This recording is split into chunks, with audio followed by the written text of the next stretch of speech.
Salut à tous, c'est avec un grand plaisir que nous vous rejoignons ce dimanche pour une actualité burkinabé.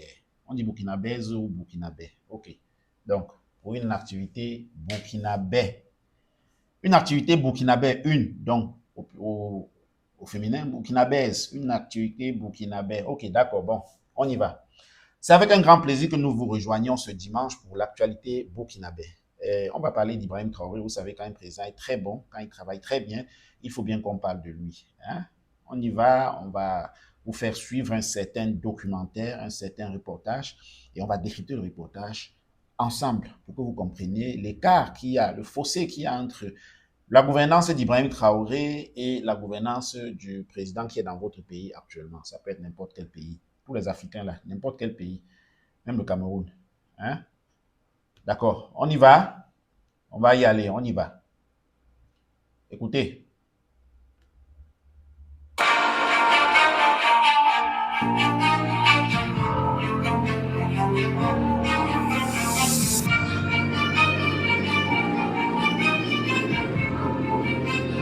Cérémonie officielle de lancement des travaux de construction et d'assainissement. Il faut qu'on mette pause. Vous voyez, c'est le ministre. Ici, on est en train de faire la cérémonie de lancement des travaux de construction et d'assainissement de la ville. Hein? Le drainage des eaux pluvieuses, tout ça là, les caniveaux bouchés là, on débouche, tout.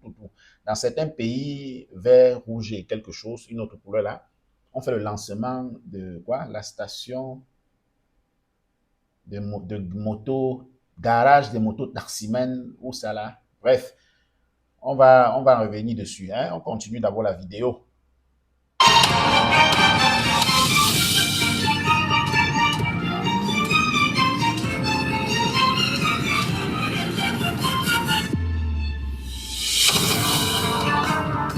Avril 2024, Son Excellence, Monsieur le Président du FASO, chef de l'État, le capitaine Ibrahim Traoré, procédait ici même à Bobo Dioulasso au lancement officiel des travaux d'aménagement, de réhabilitation et de bitumage de voiries des villes du Burkina Faso. Bon, on va révéler deux choses. La première chose, c'est que au début de son intervention, il fait d'abord allusion au président Ibrahim Traoré. Il dit, et vous-même vous avez constaté, et vous avez même vu dans une vidéo ici que nous avons faite, Ibrahim Traoré a d'abord fait le lancement de cette initiative, de ce vaste plan d'initiative-là, avant que le Premier ministre est en train de suivre maintenant. Donc, vous voyez, c'est un président qui a pris l'initiative de lancer. C'est pas comme dans certains pays où le président n'est jamais là, on ne le voit jamais. Dans beaucoup de nos pays, hein, c'est pas seulement dans un pays spécifique. Dans beaucoup de nos pays, le président n'est jamais là, on ne le voit jamais. Les lancements, c'est les familles des ministres qui font, même les ministres ne sont jamais là. Donc, le Premier ministre dit, il rappelle d'abord que, comme l'a fait le président Ibrahim Traoré ici, là, il a dit quoi, le 2 ou le 4 avril, le lancement a été fait par le président et il est en train de suivre aujourd'hui. Deuxième chose qu'on va relater et révéler dans cette vidéo, regardez bien le fond. Vous voyez, c'est les arbres, c'est la poussière.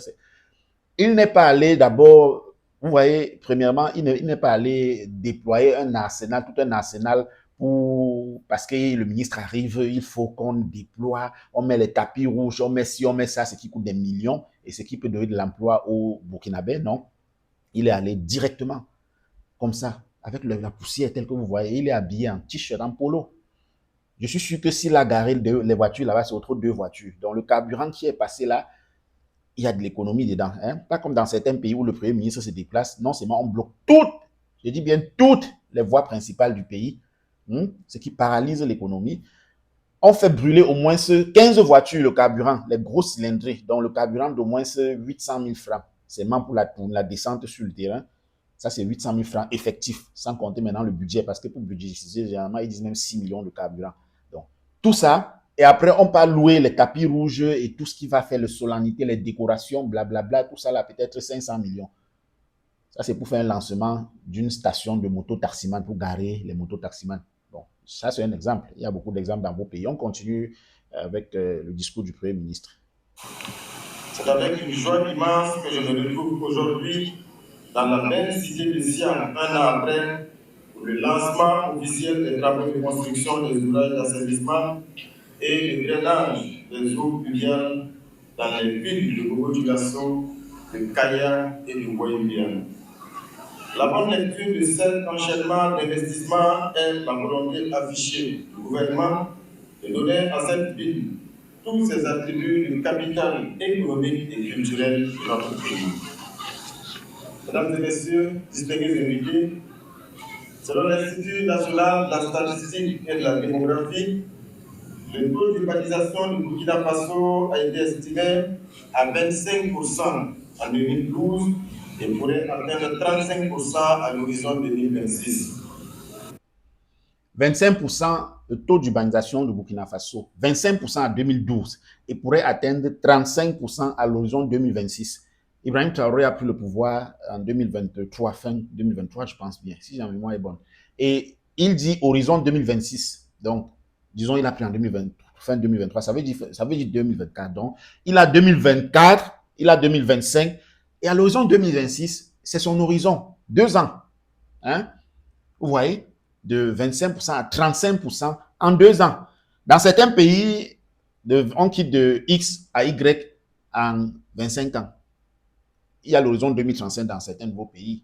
C'est pas seulement dans un pays africain. On continue. On va continuer avec le discours. Donc, vous voyez, l'horizon 2035 et l'horizon 2026. Le 2026, c'est demain. Le 2035, c'est dans une décennie. On y va. Cette urbanisation croissante s'est faite le plus souvent sans une planification et un investissement préalable en matière d'assainissement. Dans le contexte du changement climatique, ce état de fait n'est pas sans conséquence. Les inondations récurrentes dans la plupart des villes du pays sont en effet constatées à chaque saison des pluies. Nous avons toujours en mémoire la pluie diluvienne du 9 juin 2024 qui s'est abattue sur la ville de Bobo-Dioulasso, provoquant des inondations avec d'importants dégâts. Les causes les plus souvent avancées sont l'accroissement des surfaces imperméabilisées, la topographie rarement favorable, l'absence d'exutoire naturel de capacité suffisante et l'absence tout court d'infrastructures d'assainissement d'eau pluviale. Bon, là, on constate que l'initiative va d'un besoin. Donc, ils ont constaté au Burkina Faso le besoin CRIA qui est le besoin d'assainir les canalisations. Hein? Canalisation, quand il pleut là, généralement, ce que les populations voient, c'est l'eau. Mais en principe, la communauté, la commune a généralement un vaste réseau souterrain qui permet de drainer, de canaliser les eaux afin d'éviter les inondations. Donc, ils ont été victimes d'une inondation et tout ce qu'ils sont en train de faire aujourd'hui, c'est pour pallier à ce genre de choses. Parce que on sait que les inondations, c'est des dégâts, c'est des pertes, c'est des mises de certaines familles en pauvreté, en état bizarre. Donc, du coup, ils se soucient de leur population et ils prennent des initiatives en fonction des problèmes des populations. A contrario, on connaît un certain pays où il y a des éboulements de terrain tous les jours. Les gens meurent tous les jours, éboulements de terrain. Je dis bien tous les jours, je n'exagère pas. Tous les jours, éboulements de terrain. Accidents de circulation, les gens meurent. Bref, des pays où les catastrophes, on ne peut pas dire naturelles, où des catastrophes, bon, je ne sais pas comment on appelle ça, un éboulement qui aurait pu être évité, on ne va pas appeler ça catastrophe naturelle, ou bien un accident qui aurait pu être évité, on ne va pas appeler ça catastrophe naturelle. Bref, pour que vous compreniez, on connaît des pays où des catastrophes sont au jour le jour, mais les gouvernements ne sont même pas au courant de ces catastrophes. Ou alors, ils sont au courant, mais ils se disent, bon, et ces catastrophes tuent plus que les maladies telles que le paludisme. Hein. Oui, ces catastrophes tuent plus que les maladies comme le paludisme. Parce que je prends l'exemple du Cameroun où sur les routes, au minimum par mois, 200 personnes meurent sur les routes camerounaises. 200 personnes minimum par mois sur les routes au Cameroun. Accidents de circulation, les catastrophes naturelles. Bon, j'évite de dire naturelles parce que ce ne sont pas des catastrophes naturelles. Les éboulements de terrain par an, il y en a minimum 5 au Cameroun. Est-ce qu'on peut éviter? On peut faire des travaux comme ça, comme au Burkina Faso, pour essayer d'éviter l'aggravation ou bien l'exagération de ces phénomènes-là. Par exemple, pour les routes, on peut bitumer, mais le gouvernement n'a pas de pression. Il n'y a rien. Qu'est-ce qu'il y a même d'abord? Hein? On continue, on regarde, on va avancer. Mesdames et messieurs, c'est dans ce contexte que le gouvernement a afin d'apporter une réponse à la problématique, a élaboré en 2020 des schémas directeurs de drainage des eaux pluviales de 12 villes capitales régionales. Ces outils d'aide à la décision ont permis à l'État d'estimer les investissements nécessaires pour l'assainissement de ces centres urbains. Compte tenu de l'importance des besoins identifiés, la réponse a été subdivisée en 4 phases de mise en œuvre, y compris une tranche prioritaire pour les investissements dans les infrastructures de drainage critiques pour chaque ville.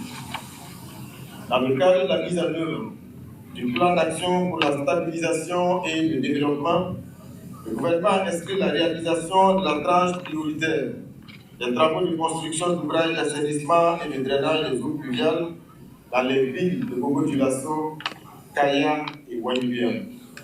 Le coût total de ces travaux s'élève à 33 milliards de francs CFA.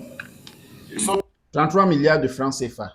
Ça, c'est le coût total pour tout cet ensemble de travaux. Donc, 33 milliards de francs CFA. Vous voyez que normalement, dans certains pays, 33 milliards de francs CFA, ce n'est même pas le coût pour creuser des forages. Hein. Si on se retrouvait au Cameroun, par exemple, avec ce budget, 33 milliards de francs CFA, c'est exactement le coût pour creuser 4 forages. Vous connaissez les forages. Les Russes sont venus tout récemment faire des forages au Cameroun et l'église orthodoxe russe. Et voilà, donc si c'était les Camerounais, le gouvernement camerounais qui voulait faire ces forages, je vous rassure que 33 millions de francs CFA serait un coût pour 2 ou 3 forages. Or là, on est en train de faire des travaux d'assainissement de plusieurs canaux, de plusieurs villes avec 33 millions de francs CFA. Est-ce que c'est possible au Cameroun? Est-ce que c'est possible dans vos pays, en Côte d'Ivoire? Est-ce que c'est possible? Bref, est-ce que c'est possible? Point d'interrogation. Dites-nous en commentaire si dans votre pays, c'est possible. On va continuer. Je rappelle que avec l'éboulement, j'ai failli oublier ce détail, avec le dernier éboulement de terrain à la falaise de Tchang, au Cameroun, le gouvernement avait rapidement, le ministre des Transports et tout, des Travaux publics s'était rapidement mobilisé et avait instruit une voie de contournement. Et voilà, donc vous savez, ils ont dit non, on va prendre cette voie de contournement-là. Et d'ici, là, les populations se sont rouées dessus avec les roues, les machettes pour essayer d'aplanir ça en guise de soutien au gouvernement, pour encourager l'effort du gouvernement et l'élan du gouvernement pour que le gouvernement puisse bitumer cette route-là. Jusqu'aujourd'hui, presque 8 mois après, les voitures passent encore là-bas sur le travaux fait des roues et des machettes des populations. Je ne vais pas en dire plus, on continue. Financés par l'État burkinabé et la Banque mondiale dans le cadre de la mise en œuvre du projet de mobilité et de développement urbain des villes secondaires. Dans le cadre de ce projet, la ville de Bobo-Dioulasso bénéficiera essentiellement des travaux suivants. La construction d'un réseau de 15 234 mètres linéaires de collecteurs et de caniveaux en béton armé, la construction d'un réseau de 1559 mètres linéaires de collecteurs en maçonnerie de moellons au granit, l'aménagement de 15 731 mètres linéaires de rues adjacentes en terre, le curage de 3 482 mètres linéaires de caniveaux et 100 mètres linéaires de marigots. Bon, là, c'est seulement pour la ville de Bobo-Dioulasso. On a cité les 150 000 mètres linéaires, les 1500 mètres linéaires. Ça équivaut comme ça à 1,5 km. Hein. 150 000, 10 km, les lignes, tout ça. Tout ça, c'est seulement pour la ville de Bobo-Dioulasso. On a cité 4 villes qui vont bénéficier de ce programme. Mais là, on est dans 33 millions, on est seulement dans la ville de Bobo-Dioulasso. On a cité beaucoup de kilomètres. Est-ce que c'est possible dans votre pays? Point d'interrogation. On continue. L'aménagement d'un bassin de rétention, la réalisation de 14 250 mètres linéaires d'éclairage public solaire. Il y a même l'éclairage public solaire dedans, dans 33 millions de... Bref, on continue. Il ne faut pas qu'on s'attarde trop dessus, de peur de créer des soulèvements dans certains pays. Parce que là, c'est carrément révélateur. Hein? Avec 33 millions de francs CFA. Vraiment, dites-moi, est-ce que... On continue. Ces travaux seront réalisés dans les secteurs 2, 9, 10, 11, 17, 21, 22, 23 et 25 de la ville de Bobo-Dioulasso par l'entreprise Globex Construction pour un montant de 9 milliards 645 56 767 francs CFA. Au vu des inondations enregistrées dans la zone de la LTD Ouest l'année dernière et à la demande du gouvernement, le partenaire du projet a accepté la prise en compte des travaux additionnels devant permettre d'assurer. Coût total du projet, y compris l'électrification. Parce que là, tout à l'heure, on a fait une petite, on a mélangé. Y compris donc travaux d'assainissement des voies de canalisation, 33 millions. Maintenant, le coût total des projets dans toute la ville, les 4 villes, y compris les drainages des eaux, y compris l'électrification, y compris l'éclairage public, y compris, bref, tout ce qui est voirie public, tout ce qui est route, tout ce qui est assainissement, tout ce qui est canalisation, tout ce qui est dans 4 villes, de A à Z, 9 milliards de francs CFA. Est-ce que 9 milliards de francs CFA, au Cameroun, par exemple, pourrait goudronner juste une route de 300 km? Impossible. Il va falloir au moins 250 milliards de francs CFA. On a des cas écoles. On a beaucoup de cas écoles. L'autoroute Douala-Yaoundé a pris combien aujourd'hui? Depuis plus de 10 ans, cette autoroute est en cours et n'a même pas encore atteint son point d'achèvement. On ne va pas s'attarder dessus de peur de réveiller certains, certains regrets des Camerounais. Donc, on continue avec le discours du premier ministre burkinabé. Enseigner les secteurs 7 et 8, à savoir le quartier administratif et la zone du camp militaire des 5 km. Concernant les villes de Kaya et de Ouéouia, elles bénéficieront chacune de la construction d'un réseau d'assainissement et de drainage des eaux d'environ 24 km avec l'aménagement de rues adjacentes en terre et la réalisation d'un éclairage public solaire sur une dizaine de kilomètres. Les entreprises projets internationales et BDM réaliseront les travaux de la ville de Kaya pour un montant de 9 milliards 426 millions 215 734 francs CFA. Les travaux de la ville de Ouéouia seront réalisés par les entreprises Copri Construction.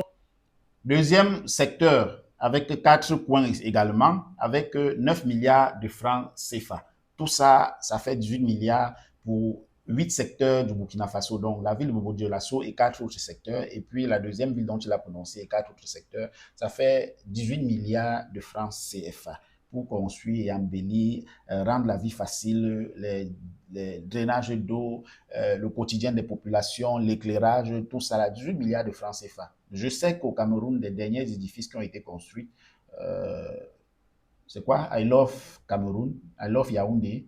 Le monument qui est au niveau de l'hôtel Hilton. Voilà, ce monument-là, je ne sais pas, au risque de prononcer une somme qui va peut-être être erronée, je sais quand même que c'était plus de 18 milliards. C'est un monument, hein, un monument dans un carrefour d'une ville qui a coûté plus de 18 milliards de francs CFA. Ouais.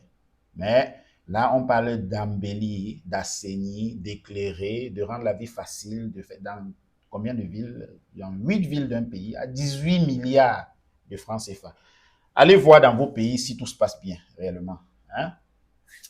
Pour éviter de s'aimer les douleurs, hein, des situations douloureuses dans les cœurs de certaines personnes, des Camerounais particulièrement, des Burkinabés, des Africains de l'Ouest qui sont près du Burkina Faso, particulièrement du Cameroun, on va devoir laisser comme ça, parce que pour une prochaine vidéo, on expliquera le reste du contenu du Premier ministre, parce que, tel que vous avez vu, il s'agit d'un projet qui est effectivement en cours, et ce n'est pas un projet qu'on va faire à l'horizon 2035 ou à l'horizon 2036 en attendant les élections de 2032 ou 2033, je ne sais pas quoi.